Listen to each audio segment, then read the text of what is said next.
Ayan mga idol, so magandang hapon, magandang tanghali. Ayan, so magpakaunta sa ato mga sisiw mga idol.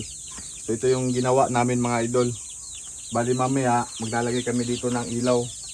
Bibili kami para hindi sila masyado lamigin paggabi mga idol. So ito lang yung space nila mga idol. Hindi naman masyadong malaki, sakto lang para makapagtakbo-takbo din sila kasi yung iba kasi kinuha namin sa kulungan gawang nagkakasakit sila mga idol kaya dito. So magpakain tayo mga idol. Gusto din lang kumain.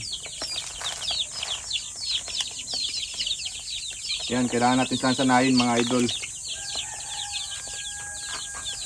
Pag malaki na, papakawalan din namin to.